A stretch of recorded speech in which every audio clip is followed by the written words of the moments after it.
आमे पूर्व वीडियो मानकरे मेषरु नहीं कन्या राशि जाए व्यक्ति मानकर मंगलंक गोचर द्वारा कौन सब फल मिल से विषय आलोचना करथिले।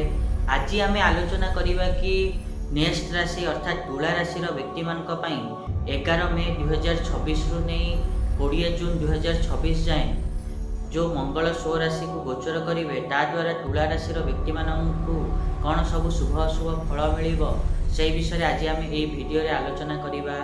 नमस्कार, मु स्वाशिष पंथा स्वागत करछु मो यूट्यूब चैनल को।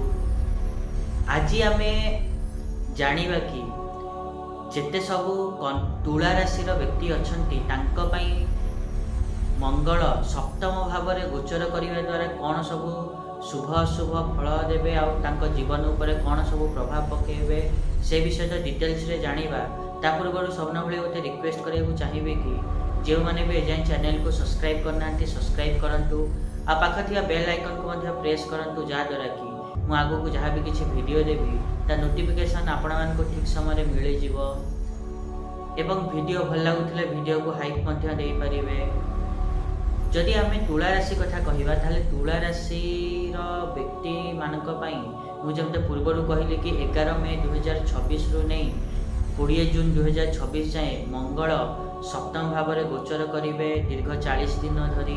यह फल आपण मैंने देखिए कि आपण को घर परिवार सहयोग मिल घर प्रति जहाँ भी कर्तव्य अच्छी आपण मैंने पालन करेंगे ता सहित आपण मान आत्मविश्वास वृद्धि घटव एवं संचित धन में वृद्धि घटव बा सेविंग बोली आम जहाँ को कहू। ता सहित आपण मैंने देखिए कि आपणकर वैवाहिक जीवन भल रहिबो।